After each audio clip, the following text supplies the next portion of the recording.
dears, welcome back to Shiblaskitchen. അപ്പോൾ ഇന്ന് വന്നിട്ടുള്ളത് ഒരു day in my life video ആയിട്ടാണ്. അപ്പോൾ ഡേ ഇൻ മൈ ലൈഫ് എന്ന് പറയുമ്പോൾ രാവിലെ മുതൽ രാത്രി വരെ ഒന്നുമില്ല. രാവിലെ മുതൽ കുറച്ച് വൈകുന്നേരമുള്ള കുറച്ച് കാര്യങ്ങളാണ്. എല്ലാം കൂടി ഞാൻ ഇൻക്ലൂഡ് ചെയ്തിട്ടുമില്ല. അപ്പോൾ 2-3 കേക്ക് ഓർഡേഴ്സ് ഉള്ള ദിവസമായിരുന്നു. അപ്പോൾ അതിൻ്റെ ഡെക്കറേഷൻസും കൂടി ഞാൻ കാണിക്കുന്നുണ്ട്. അപ്പോൾ വീഡിയോ ഇഷ്ടമാവുകയാണെങ്കിൽ ലൈക്ക് ചെയ്യാനും ഷെയർ ചെയ്യാനും ഒന്നും മറക്കരുത്. അതുപോലെ ചാനൽ സബ്സ്ക്രൈബ് ചെയ്തിട്ടില്ല എന്നുണ്ടെങ്കിൽ വീഡിയോക്ക് താഴെയുള്ള റെഡ് സബ്സ്ക്രൈബ് ബട്ടൺ ക്ലിക്ക് ചെയ്തിട്ട് അതിൻ്റെ അടുത്തുള്ള ബെല്ലൈക്കൺ കൂടി ക്ലിക്ക് ചെയ്യുക. ബെല്ലൈക്കൺ ക്ലിക്ക് ചെയ്തിട്ട് അതിൽ ഓൾ എന്നുള്ള ഓപ്ഷൻ തന്നെ കൊടുക്കാൻ മറക്കരുതേ. അപ്പോൾ നമുക്ക് വേഗം തന്നെ വീഡിയോയിലോട്ട് പോവാം. ഞാൻ ആദ്യം തന്നെ ബ്രേക്ക്ഫാസ്റ്റ് ഉണ്ടാക്കിയാണ്. അപ്പോൾ ഞാൻ കാസർഗോഡ് ഉള്ള ഒരു കലത്തപ്പം എന്ന് പറയും. ഇതിൻ്റെ റെസിപ്പി ഞാൻ മുമ്പേ തന്നെ നമ്മുടെ ചാനലിൽ അപ്ലോഡ് ചെയ്തിട്ടുണ്ട്. അപ്പോൾ ഡീറ്റെയിൽഡ് ആയിട്ടൊന്നും ഞാൻ കാണിക്കുന്നില്ല, ജസ്റ്റ് പാനിലോട്ട് ഒഴിച്ചു കൊടുക്കുന്നത് മാത്രമേ കാണിക്കുന്നുള്ളൂ. അപ്പോൾ അതാണ് ഞാൻ തയ്യാറാക്കുന്നത്. സവാളയും തേങ്ങ ചിരകിയതൊക്കെ ഇട്ട് കൊടുത്തിട്ട് എണ്ണയിലോട്ട് ഇട്ട് കൊടുത്തിട്ട് മാവ് ഒഴിച്ചു കൊടുക്കുകയാണ്. അപ്പോൾ ഇത് 2 ഗ്യാസ് അടുപ്പിലും കൂടി 2 പാനിലായിട്ട് ഞാൻ ചുട്ടു കൊടുക്കുകയാണ്. കാരണം ഇപ്പോൾ കിച്ചണിൽ ഞാൻ ഒരുത്തിയേ ഉള്ളൂ. ഉമ്മയും അനിയത്തിയും ഒക്കെ ഞങ്ങളുടെ മോട്ടോറിൻ്റെ പൈപ്പ് കേടായിരിക്കുകയാണ്, ബോർവെല്ലിൻ്റെ. അപ്പോൾ അതിന് ശരിയാക്കാനായിട്ട് പുറത്ത് ആൾ വന്നിട്ടുണ്ട്. അപ്പോൾ അവിടെയാണ് അവർ പൈപ്പ് വലിക്കാനൊക്കെ ആയിട്ട്. അപ്പോൾ ഞാൻ അപ്പം പാനിലോട്ട് ഒഴിച്ചു കൊടുത്തിട്ട് പിന്നെ റെഡ് വെൽവെറ്റിൻ്റെ സ്പോഞ്ചിൽ നിന്ന് കട്ട് ചെയ്ത ഭാഗം ഉണ്ടായിരുന്നു, അതൊന്ന് ജസ്റ്റ് ചൂടാക്കി എടുത്തിട്ടുണ്ട്. ഇപ്പോൾ ഇത് നന്നായിട്ട് തണുത്തിട്ടുണ്ട്. ഇത് തണുക്കുമ്പോൾ നമുക്ക് മിക്സിയിലിട്ടിട്ട് പൊടിച്ചെടുക്കാം. അപ്പോൾ റെഡ് വെൽവെറ്റിൻ്റെ മുകൾ ഭാഗം നമ്മൾ കട്ട് ചെയ്ത് കളയുന്ന ഭാഗമൊന്നും നമ്മൾ കളയേണ്ട ആവശ്യമില്ല കേട്ടോ. അത് നമുക്കിതുപോലെ തന്നെ ഒരു പാനിലിട്ടിട്ട് ചൂടാക്കിയിട്ട് മിക്സിയിൽ പൊടിച്ചിട്ട് വെച്ചാൽ മതി. നമ്മളെപ്പോൾ റെഡ് വെൽവെറ്റ് കേക്ക് ഉണ്ടാക്കുകയാണെങ്കിലും അതിൻ്റെ മുകളിലോട്ട് ഡെക്കറേറ്റ് ചെയ്യാൻ വേണ്ടിയിട്ട് ഇത് യൂസ് ചെയ്യാം. എത്ര ദിവസം വേണമെങ്കിലും നമുക്ക് ഫ്രിഡ്ജിൽ ഇത് വെക്കാവുന്നതാണ് കേട്ടോ. കേടൊന്നും ആവില്ല. നല്ല എയർ ടൈറ്റ് ആയിട്ടുള്ള കണ്ടെയ്നറിൽ വെച്ചിരുന്നാൽ മതി. അപ്പോൾ ഇത് ഇവിടെ ഞാനൊരു എയർ ടൈറ്റ് ആയിട്ടുള്ള കണ്ടെയ്നറിൽ ഫ്രിഡ്ജിൽ വെക്കാൻ പോവുകയാണ്. അപ്പോഴേക്കും നമ്മുടെ അപ്പമൊക്കെ ഇവിടെ റെഡിയായി വരുന്നുണ്ട്. അപ്പോൾ ഒരു ഭാഗം റെഡിയായി വരുമ്പോൾ മറ്റേ ഭാഗത്തേക്കും കൂടി മറിച്ചിട്ട് കൊടുത്തിട്ട് 2 ഭാഗവും നല്ലതുപോലെ ക്രിസ്പിയാക്കി എടുത്താൽ മതി. അപ്പോഴത്തേക്കും നമ്മുടെ ബ്രേക്ക്ഫാസ്റ്റ് റെഡിയാവുന്നതാണ്. അല്ലെങ്കിൽ എപ്പോഴൊന്നും ഞാനല്ല കേട്ടോ ബ്രേക്ക്ഫാസ്റ്റ് റെഡിയാക്കുന്നത്. ഉമ്മയും അല്ലെങ്കിൽ അനിയത്തിമാരുണ്ടെങ്കിൽ അവരാരെങ്കിലും ഒക്കെ റെഡിയാക്കാറുണ്ട്.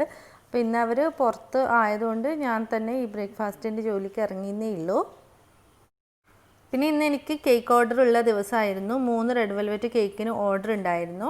അപ്പോൾ അതിൻ്റെ പണിയും കൂടി കഴിഞ്ഞിട്ടാണ് ഞാൻ രാത്രി കിടന്നുറങ്ങിയിട്ടുണ്ടായിരുന്നത്. അപ്പോൾ ഞാൻ 3 റെഡ് വെൽവെറ്റ് കേക്കും രാത്രി തന്നെ ക്രം കോട്ടിങ് ചെയ്തിട്ട് ഫ്രിഡ്ജിൽ വെച്ചിട്ടുണ്ടായിരുന്നു. അപ്പോൾ ഇന്നിപ്പോൾ ഡെക്കറേറ്റ് ചെയ്യാൻ മാത്രമേ ബാക്കിയുള്ളൂ. ഇതൊന്ന് ഷാർപ്പ് എഡ്ജ് വരുത്തിയിട്ട് ഡെക്കറേറ്റ് ചെയ്താൽ മതി. വൈകുന്നേരത്തേക്കാണ് കേക്ക് കൊടുക്കാനുള്ളത്. അതുകൊണ്ട് തന്നെ വൈകുന്നേരമാണ് ഞാനത് ഫിനിഷിങ് ചെയ്യുന്നത്. അപ്പോൾ ഇതാണ് കേട്ടോ നമ്മുടെ കലത്തപ്പം എന്ന് പറയുന്നത്. 2 സൈഡും നല്ലതുപോലെ മുരിഞ്ഞിരിക്കുകയാണ് ഈ കലത്തപ്പം എന്ന് പറയുന്നത്. നല്ല ടേസ്റ്റാണ് കേട്ടോ. ഇത് ചിക്കൻ കറിയുടെ ഒക്കെ കൂടെ കഴിക്കാൻ വേണ്ടിയിട്ട് നല്ല ടേസ്റ്റാണ്. അപ്പോൾ നിങ്ങൾക്ക് റെസിപ്പി വേണമെന്നുണ്ടെങ്കിൽ ഞാൻ ഡിസ്ക്രിപ്ഷൻ ബോക്സിൽ ലിങ്ക് കൊടുക്കുന്നതാണ്, നിങ്ങൾക്ക് വേണമെങ്കിൽ ചെക്ക് ചെയ്യാവുന്നതാണ്. അപ്പോൾ എല്ലാവർക്കും കൂടി ഞാൻ ബ്രേക്ക്ഫാസ്റ്റ് വിളമ്പുകയാണ് കേട്ടോ. എല്ലാവരും കൂടി ബ്രേക്ക്ഫാസ്റ്റ് കഴിക്കാമെന്ന് കരുതിയിട്ട് എല്ലാവർക്കും കൂടി ബ്രേക്ക്ഫാസ്റ്റ് റെഡിയാക്കിയിട്ട് വിളമ്പുകയാണ്. അപ്പോൾ ഇതിനുള്ള കറി എന്ന് പറയുന്നത് ഇതിപ്പോൾ ഇന്ന് ചിക്കൻ കറിയൊന്നുമല്ല, മീൻ കറി ഉണ്ടായിരുന്നു. അതുപോലെ തന്നെ കുറച്ച് സാമ്പാർ ഉണ്ടായിരുന്നു തലേദിവസത്തെ. അപ്പോൾ അത് കൂടി ചൂടാക്കിയിട്ടാണ് ഈ ഒരു അപ്പത്തിൻ്റെ കൂടെ ഞങ്ങൾ കഴിക്കുന്നത്. അപ്പം കറി ഉള്ളത് കൊണ്ട് തന്നെ പ്രത്യേകിച്ചിട്ട് കറിയൊന്നും ഉണ്ടാക്കാൻ വേണ്ടി നിന്നില്ല. അപ്പോൾ ഉള്ള കറി വെച്ചിട്ട് തന്നെ അഡ്ജസ്റ്റ് ചെയ്യാമെന്ന് വിചാരിച്ചു. കുറച്ചധികം പേര് തന്നെ ഉണ്ടായിരുന്നു. അപ്പോൾ 2 ടൈപ്പിലുള്ള കറിയുണ്ട്. അപ്പോൾ അതുകൊണ്ട് തന്നെ അത് തന്നെ മതിയായി. പിന്നെ ചായക്കുള്ള വെള്ളവും കൂടി ഞാൻ വെച്ചിട്ടുണ്ട്. അപ്പോഴത്തേക്കും മോൻ എണീറ്റിട്ടുണ്ടായിരുന്നു. അപ്പോൾ മോനെ ഒന്ന് ഞാൻ റെഡിയാക്കി പാലൊക്കെ കൊണ്ടുവന്നിട്ട് ഹാളിൽ ഒരു ബെഡ്ഷീറ്റൊക്കെ വിരിച്ചിട്ട് കളിക്കാനായിട്ട് കിടത്തിയിട്ടുണ്ട്. അപ്പോൾ രാവിലെ ആണെങ്കിൽ കുറച്ചിങ്ങനെ എന്തെങ്കിലും ഇട്ട് കൊടുത്താൽ അവൻ കുറച്ച് നേരം കളിച്ചോളും. അപ്പം അതുകൊണ്ട് തന്നെ നമ്മളൊന്ന് കിച്ചണിൽ, ഇപ്പോൾ കിച്ചണിൻ്റെ അടുത്ത് തന്നെയാണ് ഹാളുള്ളത്. അപ്പോൾ കിച്ചണിൽ ജസ്റ്റ് ഇങ്ങനെ മോനെ നോക്കാൻ പറ്റും. പിന്നെ ഇപ്പം എല്ലാവരും പുറത്തായതുകൊണ്ടാണ്, അല്ലെങ്കിൽ ഹസ്ബൻഡോ അല്ലെങ്കിൽ ഉമ്മയോ ആരെങ്കിലും ഒരാൾ കുഞ്ഞിനെ നോക്കും. അപ്പോൾ നമുക്ക് എന്തെങ്കിലും ജോലി ഉണ്ടെങ്കിൽ എടുക്കാം. അപ്പോൾ ഇതാണ് കേട്ടോ ഇവർ പുറത്ത് ജോലിയിലുണ്ട് എന്ന് പറഞ്ഞത്. ഇതാണ് എല്ലാവരും കൂടി പുറത്ത് നല്ല ജോലിയിലാണ്. കാരണം ബോർവെല്ലിൻ്റെ മോട്ടറാണ് കേടായിട്ടുള്ളത്. അപ്പോൾ അത് വലിക്കാനായിട്ട് കുറേ പേര് വേണം. കാരണം എത്ര ലെങ്ത്തിലാണോ അത് താഴോട്ട് പോയിട്ടുള്ളത് അത്ര തന്നെ അത് വലിച്ചിട്ട് വേണം അതിൻ്റെ ബോറൊന്ന് ശരിയാക്കാൻ വേണ്ടിയിട്ട്. കുറേ പാടുപെട്ടു ഇവർ. അപ്പം അതിനിടയിൽ കുട്ടികൾ ഇവിടെ കളിക്കുന്നുണ്ട്. ഓണത്തിൻ്റെ സമയമല്ലേ, അപ്പോൾ അതുകൊണ്ട് തന്നെ അവർ പൂക്കളം ഇട്ടിട്ടാണ് ഇപ്പോൾ കളിച്ചുകൊണ്ടിരിക്കുന്നത്. അപ്പുറത്തെ വീട്ടിലെ കുട്ടിയും കൂടി വന്നിട്ടുണ്ട് എൻ്റെ മോളുടെ കൂടെ കളിക്കാനായിട്ട്. പിന്നെ എൻ്റെ മോനും അനിയത്തിയുടെ മോളും കൂടിയുണ്ട്.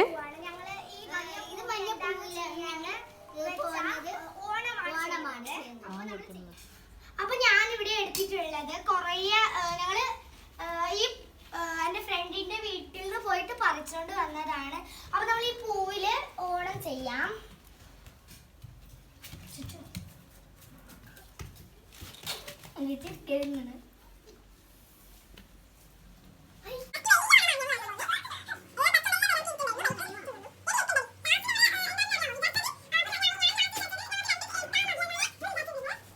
ദേ കണ്ടില്ലേ, അതിനിടയിൽ അവർ രണ്ടുപേരും ഓടിപ്പോയിരിക്കുകയാണ് പൂ പറിക്കാനായിട്ട്.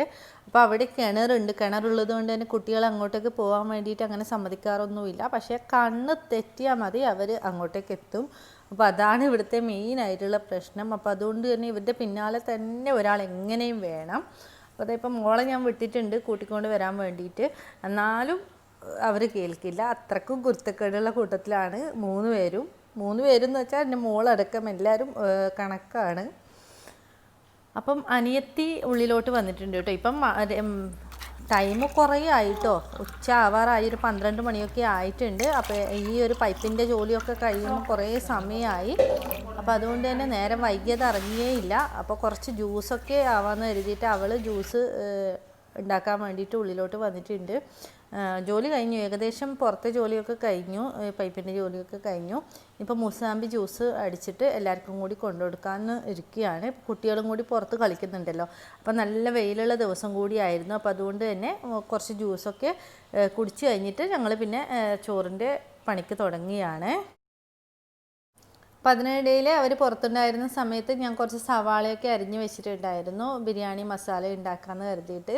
അങ്ങനെ ചിക്കനൊക്കെ കൊണ്ടുവന്നിട്ടുണ്ട്. ചിക്കൻ ഉമ്മ കട്ട് ചെയ്ത് തന്നിട്ടുണ്ട്.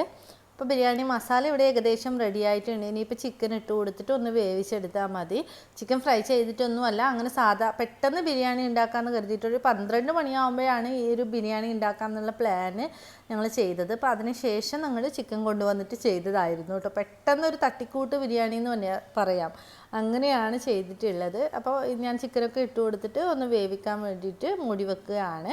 അപ്പോൾ അതിനിടയിൽ അനിയത്തി വിറകടുപ്പിൽ, ഞങ്ങളുടെ നേരെ സ്റ്റവിൻ്റെ നേരെ അപ്പുറത്ത് വിറകടുപ്പാണ്, അവിടെ ചോറും കൂടി അവൾ റെഡിയാക്കിയിട്ടുണ്ട്. അപ്പോൾ ഇത് സാധാരണ നമ്മുടെ ടൈഗർ റൈസ് ഉണ്ടല്ലോ, 40 രൂപക്കൊക്കെ കിട്ടുന്ന ഒരു അരിയില്ല, 40 50 രൂപക്ക് കിട്ടുന്ന ആ ഒരു അരി വെച്ചിട്ടാണ് കേട്ടോ ഞാൻ ബിരിയാണി ഉണ്ടാക്കിയിട്ടുണ്ട്. നല്ല ടേസ്റ്റി ആയിട്ടുള്ള ബിരിയാണി ആയിരുന്നു. അപ്പോൾ അത് ജസ്റ്റ് ഒന്ന് അവൾ തിളച്ച വെള്ളത്തിലിട്ടിട്ട് വേവുമ്പോൾ ഊറ്റിയെടുത്തതാണ്.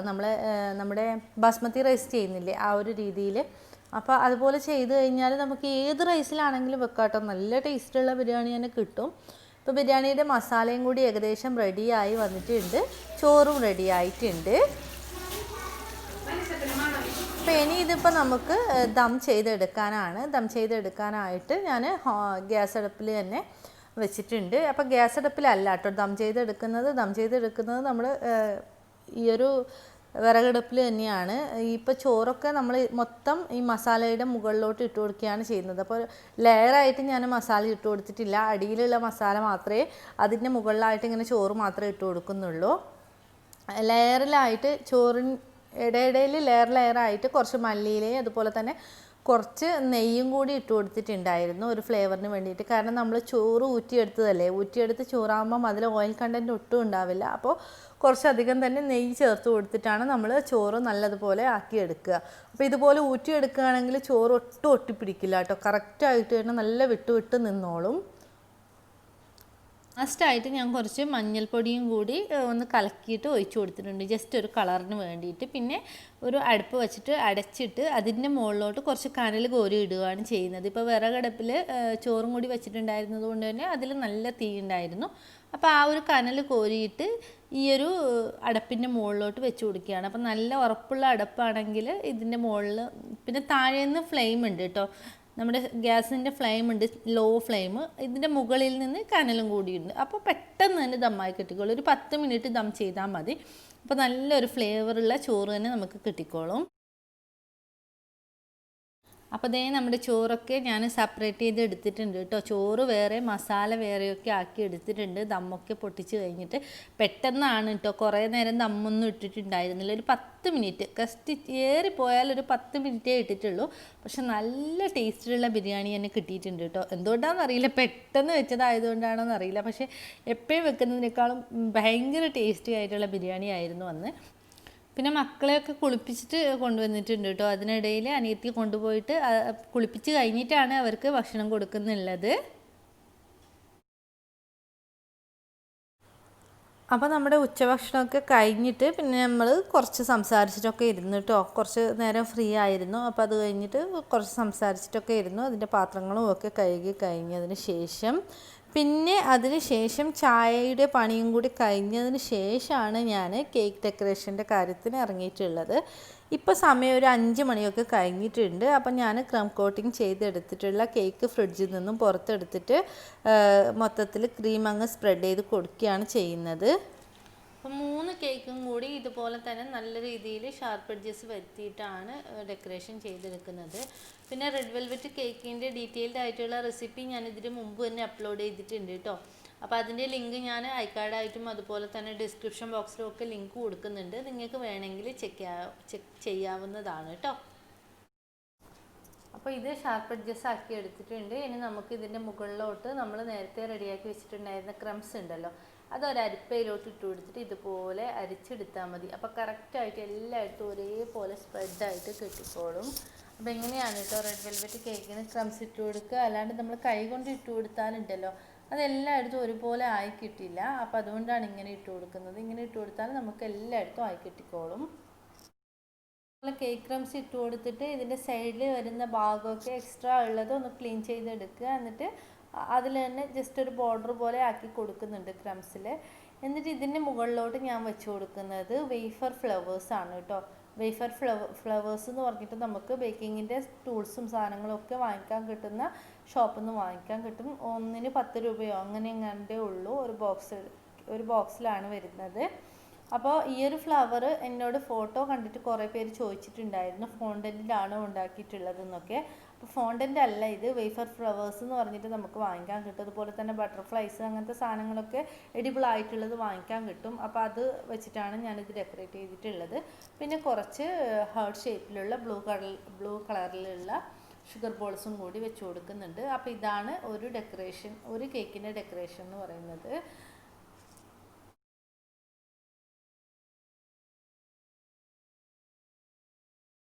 അടുത്ത കേക്കിനും കൂടി ഞാൻ ഇതുപോലെ തന്നെ 2 കേക്കിനും കൂടി ക്രംസ് ഫുള്ളായിട്ട് ഇട്ട് കൊടുക്കുകയാണ്. ഇനിയിപ്പോൾ നിങ്ങൾക്ക് ക്രംസ് വേണ്ടാന്നുണ്ടെങ്കിൽ ഗണേഷൊക്കെ വെച്ച് കൊടുക്കാവുന്നതാണ് കേട്ടോ. വൈറ്റ് ചോക്ലേറ്റ് ഗണേഷിലോട്ട് റെഡ് കളർ ഇട്ടിട്ട് അങ്ങനെയും ചെയ്യാവുന്നതാണ്. പക്ഷെ റെഡ് വെൽവെറ്റ് എന്ന് പറഞ്ഞാൽ ഈ ഒരു ലുക്കിൽ കിട്ടുന്നതിനെയാണ് ഒരു വെൽവെറ്റ് ലുക്കാണല്ലോ നമ്മൾ ക്രംസ് ഇട്ട് കൊടുക്കുമ്പോൾ കിട്ടുന്നത്. അതിനാണ് വെൽവെറ്റ് എന്ന് പറയുന്നത്.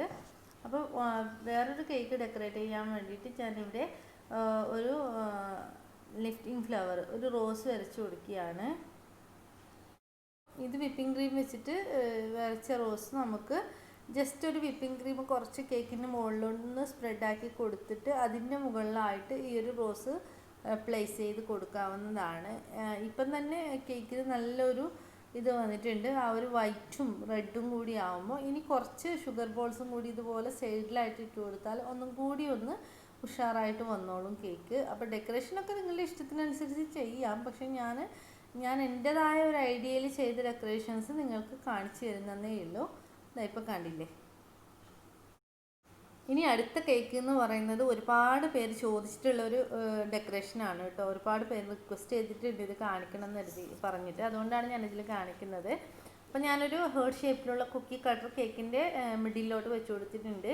ഇതിനുള്ളിലോട്ട് ഇട്ട് കൊടുക്കുന്നത് സ്പാർക്ക്ലിംഗ് ഷുഗർ എന്ന് പറഞ്ഞിട്ടുള്ളൊരു സാധനമാണ്. സ്പാർക്ക്ലിംഗ് ഷുഗർ എന്ന് പറഞ്ഞിട്ട് നമുക്ക് ബേക്കിങ്ങിൻ്റെ ടൂൾസൊക്കെ കിട്ടുന്ന ഷോപ്പിൽ നിന്ന് കിട്ടും. അപ്പോൾ അത് ഇതിൻ്റെ ഉള്ളിലോട്ട് ഇതുപോലെ ഇട്ട് കൊടുത്തിട്ട് ജസ്റ്റ് ഒന്ന് കൈ വെച്ചിട്ട് ഷേപ്പാക്കി കൊടുത്താൽ മതി.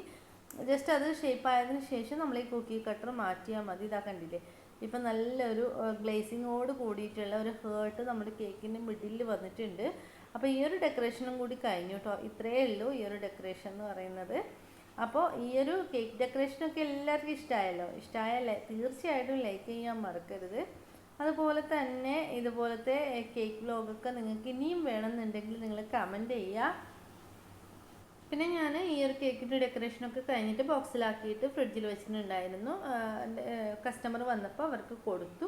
പിന്നെ രാത്രിയിലേക്കുള്ള ഫുഡും ഒക്കെ ബിരിയാണി തന്നെ ഉണ്ടായിരുന്നു. അപ്പോൾ രാത്രിയിലേക്കുള്ള ഫുഡൊന്നും ഞങ്ങൾ ഉണ്ടാക്കാൻ വേണ്ടി നിന്നില്ല, അത് തന്നെ കഴിച്ചിട്ട് അഡ്ജസ്റ്റൊക്കെ ചെയ്തു. അപ്പോൾ ഈ ഒരു വ്ളോഗ് എല്ലാവർക്കും ഇഷ്ടമായി എന്ന് വിചാരിക്കുന്നു. ഇഷ്ടമായാൽ തീർച്ചയായിട്ടും ലൈക്കും ഷെയറും കമൻറ്റും ഒക്കെ ചെയ്യാൻ മറക്കരുത്. വീണ്ടും നല്ലൊരു റെസിപ്പിയും വ്ളോഗും കാര്യങ്ങളും ഒക്കെ ആയിട്ട് വരുന്നത് വരേക്കും ബൈ ബൈ, താങ്ക് യു.